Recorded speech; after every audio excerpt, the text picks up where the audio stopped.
Hello, villagers. Today I want to talk to you about something that I think so many birthing people are unprepared for when it comes to having their baby in the hospital, and it is something that they don't expect, so they don't know how to plan for it, and that's what I want to do today. So I want to teach you about triage. I want to teach you about triage so that you know what to expect when you get to the hospital, so that you know how to plan accordingly and how to use your birth team in the right ways. It's all about having the right people in the right spots, doing the right things, the right time, and you can have your ideal birth. I see it all the time. I want to help you navigate that. So let's talk about triage. Now, when you get to the hospital, you don't get to just go to the L&D floor. You have to go through this filtering process first that is going to determine whether you can be admitted to the hospital, or if you need to go back home and labor a little bit longer at home.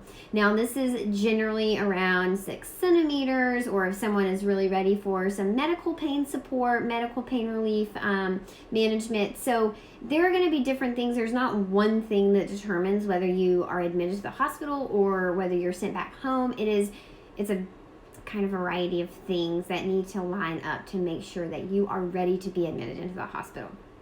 So before you get to the hospital, you will have already spoken to the medical team multiple times. So the first time is going to be when labor gets started. And this is two kind of indicators of this, is when the water's released. So I don't like to say when your water breaks, because it insinuates that something's breaking, and that's negative. And I think that this is a positive thing, because we need this to happen for labor to go. It is a surge of hormones, and it just is an extra amp into your labor, and so it's a release for me, which is a positive thing. So you call your doctor if your water's released, and then also call your doctors if you feel like your contractions are starting to be in a rhythmic pattern, so they're no longer questionable of whether they are Braxton Hicks or not, and they have been around for a minute. So you've been tracking them for at least an hour or two, and you realize that these are kind of real deal things. Call your doctor for that as well. You should also, if you have a doula, be in contact with that person too. The second time that you're going to call your doctors is going to be when you actually transition to the hospital. So you're going to want to call them and let them know that you're coming, and you're going to want to call them and let them know any update that has happened since the last time that you talked to them. And if you have any preference for pain management, medical pain management, so if you've already decided you want an epidural, if you've already decided you want nitrous oxide, if you've already decided you want X, Y, and Z, go ahead and get those orders in. Go ahead and get those nurses working on that, so that when you get to the room, you can get that as quickly as possible. Now, when you get to triage, it is not always a quick process. You have to think that sometimes there are people who are further along in labor than you, and also think that if you're at the hospital, then you did achieve your goal. Your goal was to get to the hospital so that you were safe, so that you got a read on your labor. Whatever your reason is, you are now at the hospital. You're surrounded by medical staff. You're surrounded by people that you chose. You chose to birth here and have your baby here.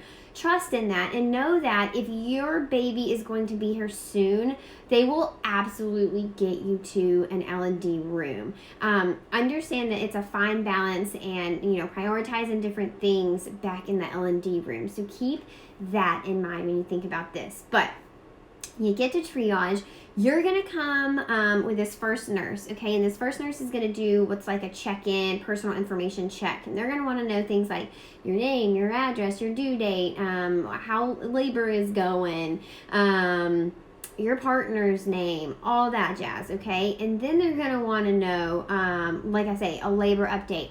How are your contractions doing? How far apart are they? How long are they lasting? How's your water released? Things like that. When did labor start? You're going to need to know what has happened with the labor. And it's okay if you have a tracker on your phone. It's okay if you're keeping up with it in your mind. It's okay if you depend on your doula to do that. Just know that somebody is going to need to answer those questions about the progression of labor when you get to triage. The next thing that's going to happen is they're going to take you into the room, because they're going to need to know how far along you are in the progression of labor, meaning how much are you effaced. It's a percentage, so it's like 20% versus 80%. We're trying to get to 100%. And how much you're dilated, and that is in centimeters. So it is like 1 centimeter, 3 centimeters. We're trying to get to 10 centimeters. So you're going to be taken back there. You usually have to be 6 centimeters or so to be admitted to the hospital on a regular night. So not a super busy night, okay? Also, if you're not that, it doesn't mean that you're not going to be in labor. There's not one thing that determines whether you get admitted to the hospital or you get sent home. That is just a general rule of thumb. Of course, if you're ready for pain management medically, like again, an epidural, nitrous oxide, all sorts of pain medicine is available to you, then you'll be admitted to the hospital as well because you are needing medical support. Also in the room, you're going to have the fetal monitors hooked up to your belly. They're going to want to know about your baby. They're going to take your blood pressure and your temperature, and then they're also probably going to ask to place an IV in your arm, which is totally up to you. You can say no, you can say yes. There are pros, there are cons. Same thing with the cervical check. You can say yes, you can say no, pros and cons. That's a different video, but know that both of those are optional. Also, if at that first nurse you told her that you think your water's released, they are going to probably test the fluid that's on your underwear and or coming out of you, just to confirm that it is amniotic fluid. And they just do it by a litmus test. They like press it to your underwear, catch some, and put it on the paper, and it turns a certain color. So after all of that, they're going to ask you about pain relief, and hopefully transition you to an L&D room so that you can have your baby.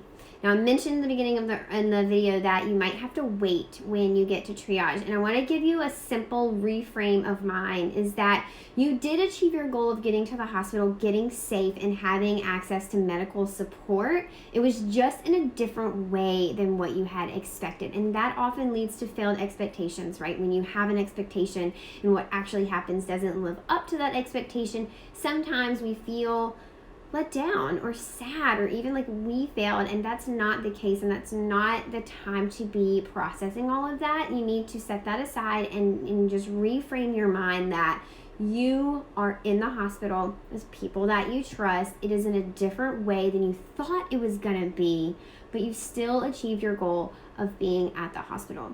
Now, a few things that you can do during this time: take walks. Take long walks. You don't have to stay at the hospital. At that point, you can still go out and walk the parking lot, head to the nearest mall, go walk around a park. Like, just walk. Make sure that your hips are moving, and then also be tracking your pattern of contractions, right? So we want to keep up to date on the labor pattern so that when you go back to the hospital, you can give them an update. Okay, if you have any questions, drop them below in the comments. If you're watching on Instagram, check out my YouTube. If you're watching on YouTube, check out my Instagram. We are at Tranquility by HeHe on both platforms. I cannot wait to help you birth like a queen, and I want to see you in the Birth Lounge. You can visit thebirthlounge.com to see more.